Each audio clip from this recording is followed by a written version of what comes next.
Maria, cheia de graça, o Senhor é convosco. Bendita sois vós entre as mulheres, e bendito é o fruto do vosso ventre, Jesus. Santa Maria, Mãe de Deus, rogai por nós, pecadores, agora e na hora de nossa morte. Amém. Podemos nos sentar, querido filho, querida filha, você aqui, você em casa. Veja bem, como eu disse, hoje nós celebramos Nossa Senhora do Rosário. E olha, o padre vai contar um pouquinho da história dessa festa, como ela nasceu nessa memória, no caso para nós. Vou falar um pouquinho o significado do que a gente celebra hoje. Mas eu já quero começar afirmando para você que existem muitos milagres que acontecem, que aconteceram e que acontecerão através da fidelidade na oração do terço, na oração do rosário. Se der tempo, eu quero contar minha própria experiência com o rosário. O quanto essa oração aparentemente simples é importante e é poderosa diante de Deus. Nós vamos ver que Nossa Senhora falou isso para São Domingos, né? Eu quero começar trazendo algumas citações bem interessantes. Olha só, São José Maria Escrivá, falando sobre o texto, ele disse o seguinte: bendita a monotonia de Ave Marias, que purifica a monotonia dos nossos pecados, né? Tem gente que fala, ai padre, ficar rezando é uma monotonia, é um tédio.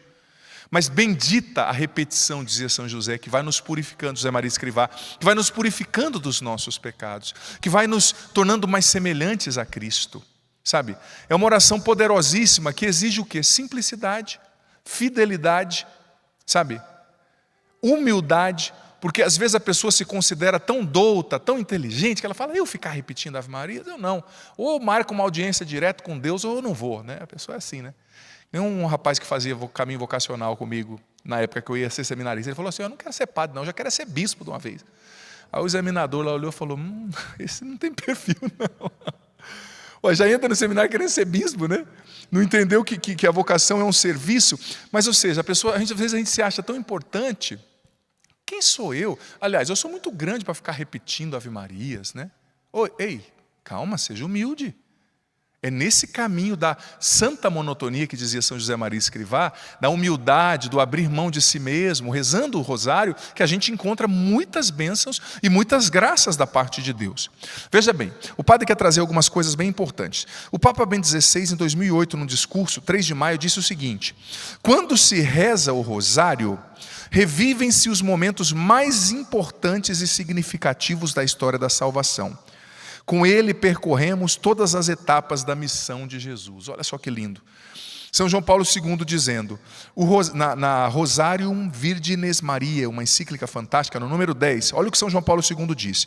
O rosário ajuda-nos a viver os mistérios de Jesus, entrando neles pela mão de Maria. Ela é a criatura que melhor conhece Cristo, pois foi no seu ventre que ele se formou, recebendo também dela uma semelhança humana que evoca uma intimidade espiritual certamente maior ainda. E ainda São João Paulo II, nessa mesma encíclica, Rosarium Virgines Maria, no número 2, ele diz o seguinte: a família que reza o rosário unida, permanece unida. Olha o que São João Paulo II está dizendo.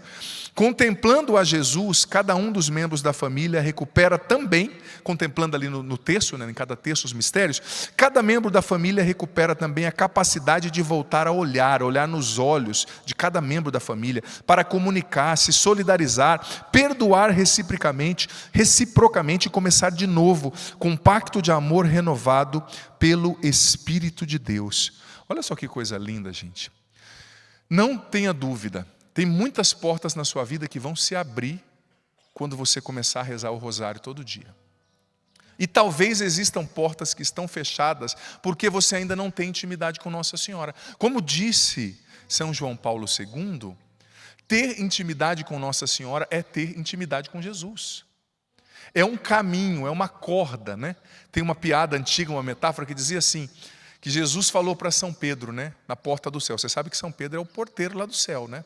Usa até uniforme e tudo.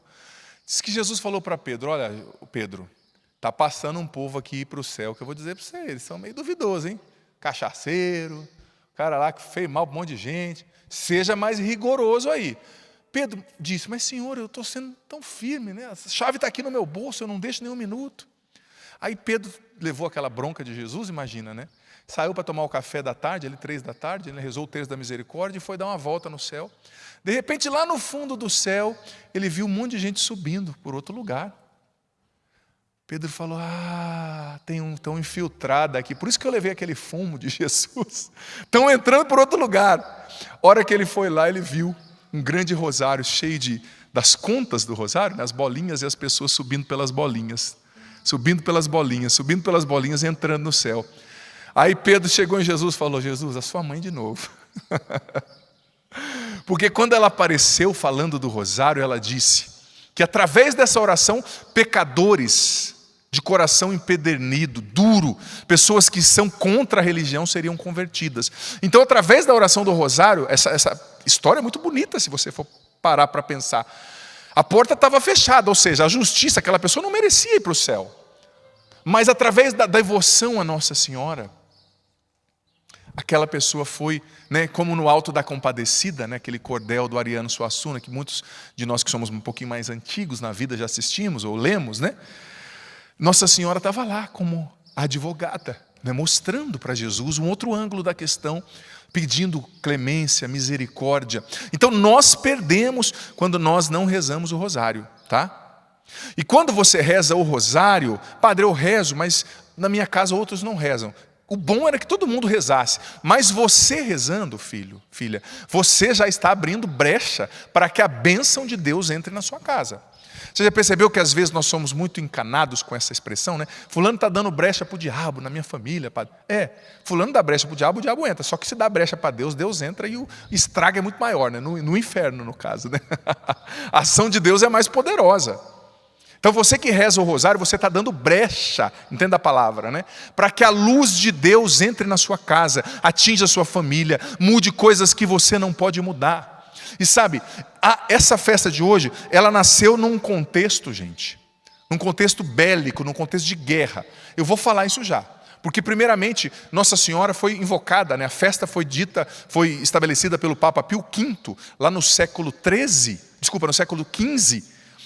o título era Nossa Senhora da Vitória, né? Das Vitórias. E depois ele foi desenvolvendo, claro, Sacratíssimo Rosário, etc., até chegar na definição. Mas nós todos vivemos uma guerra, vivemos um combate. Sim ou não? Que nem o Rubens bem falou, a gente reza pelo fim da guerra, mas não é, gente, uma coisa, como eu posso dizer assim, obsoleta rezar pela paz. Padre, eu sei que não vai acontecer, mas a sua oração, talvez ela não acabou a guerra, mas ela fez com que uma guerra acabasse na sua casa, na casa do outro. Ela fez com que alguém deixasse de ser morto lá na guerra. Tem coisas que a gente vai saber só quando a gente estiver no céu. Você vai saber os frutos da sua oração quando você chegar diante de Jesus. Que Ele dizer para você, sabe aquele dia que você rezou de joelhos lá na igreja? Então, o teu filho era para ter morrido num acidente, ele não morreu por causa da sua oração. Sabe aquele dia que você deixou de fazer alguma coisa para fazer um jejum, para rezar, para acordar de madrugada, para fazer a quaresma de São Miguel? Naquele dia, uma tragédia ia acontecer na sua cidade, não aconteceu por causa da sua oração. Os anjos foram enviados por causa da sua oração. Nós vamos nos surpreender. E também, o contrário é verdadeiro. O dia que nós passarmos desse mundo, nós vamos ouvir de Deus, olha, muita bênção não aconteceu na sua família porque você foi preguiçoso e não rezou. Porque você omitiu a sua oração. Porque cada oração que você deixa de fazer hoje é um pedaço do seu futuro abençoado que deixa de acontecer amanhã. A oração de hoje constrói a bênção de amanhã, constrói a graça de Deus na sua vida na semana que vem, no ano que vem. Então veja bem, falando da instituição do rosário, né, da Ave Maria, do terço como nós conhecemos. Em primeiro lugar, lá no comecinho da igreja, no século III, os monges chamados anacoretas, eles já tinham o hábito de pegar pedrinhas e ficar contando assim as orações vocais que eles faziam, né? Então já tinha esse hábito, né? Contudo, ao longo do tempo foi se rezando aquilo que era chamado de saltério angélico, porque o que nós repetimos na primeira parte da Ave Maria? Aquilo que está no Evangelho. E quem disse aquilo no Evangelho? Ave Maria, cheia de graça, o Senhor é convosco. Bendita sois vós entre as mulheres, e bendito é o fruto do vosso ventre, Jesus. Quem disse isso? O anjo Gabriel. Então era chamado de saltério angélico, era a repetição da oração dos anjos, mas saudando Nossa Senhora. E depois, claro, com São Domingos e outros que contribuíram para a construção da segunda parte. Nós repetimos o que o anjo falou, exaltando, reconhecendo a glória de Deus, a graça de Deus, a escolha de Deus em Nossa Senhora. E depois nós, como igreja, filhos, respondemos: Santa Maria, Mãe de Deus, rogai por nós pecadores. Eu preciso que ela rogue por mim, você também, agora e sobretudo na hora da nossa morte. Amém. Eu tenho certeza que uma pessoa que reza o rosário todo dia, quando essa pessoa morrer, a primeira pessoa que ela vai encontrar é Nossa Senhora de braços abertos, dizendo: meu filho, eu estava te esperando.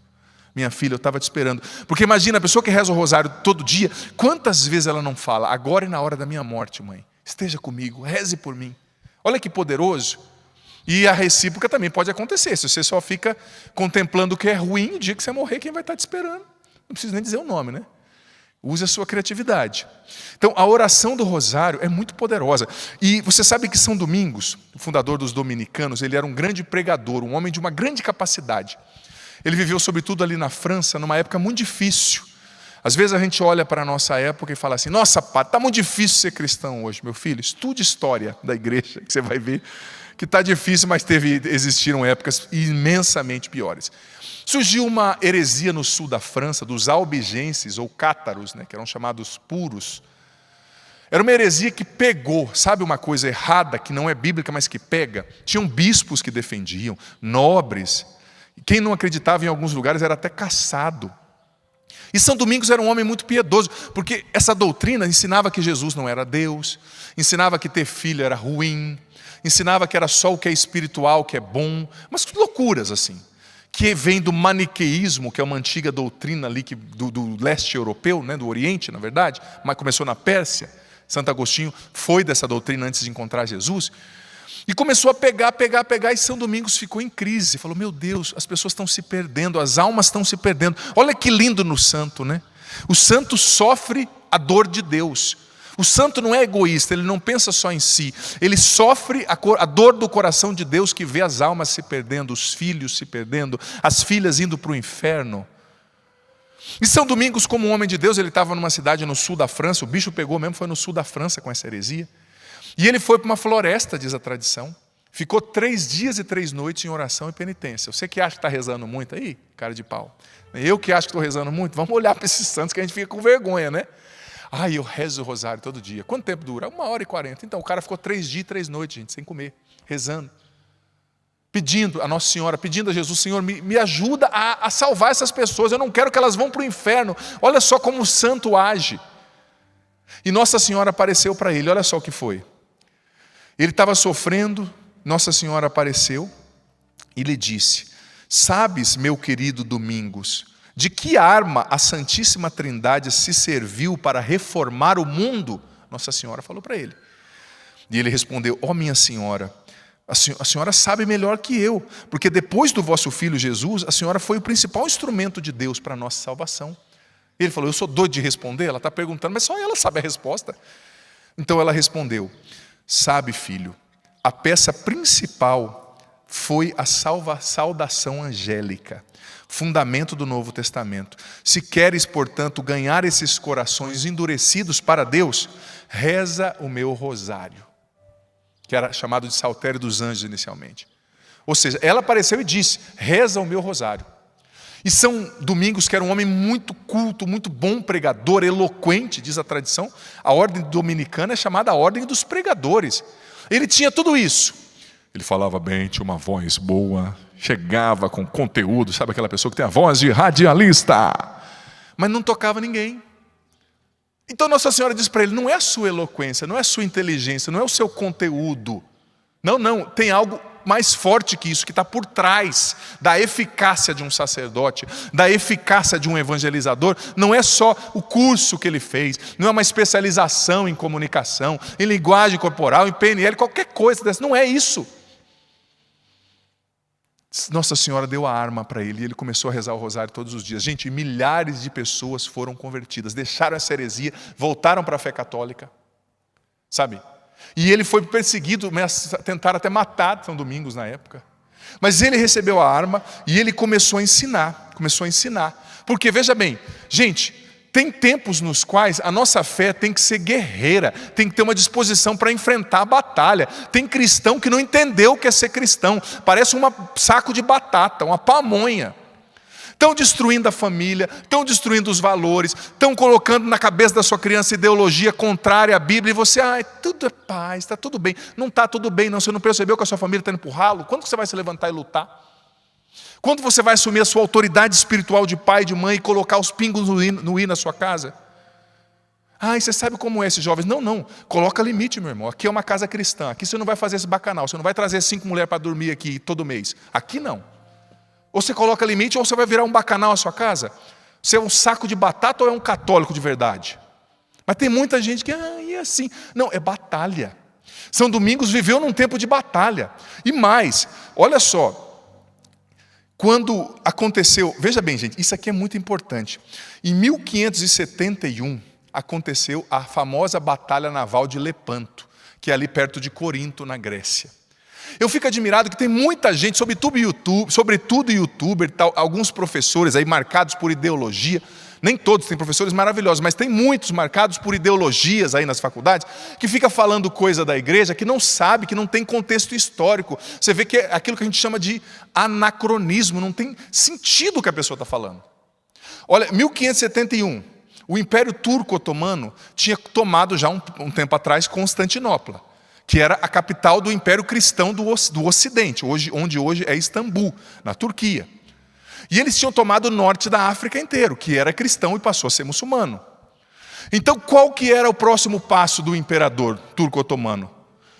Dominar a Europa inteira, destituir a cultura ocidental, o cristianismo, e instituir o islamismo em tudo. Então, os cristãos ali, para de romantizar, às vezes a gente fica olhando com romantismo. Gente, eles estavam lutando para a sobrevivência. Pela sobrevivência da fé, pela sobrevivência da cultura ocidental, senão tudo que você entende como Ocidente não existiria. O cristianismo teria morrido. Então não é uma coisa, brigaram, lutaram, tudo é paz. A gente no Brasil, a gente não sabe o que é uma guerra, a gente nunca viveu isso, porque não precisou. Mas vai perguntar para alguém que lutou como povos que conquistaram a sua terra com sangue. Não estou falando que a guerra está certa, mas existem situações nas quais, na história, aconteceu que foi um fato histórico. Não tinha o que fazer.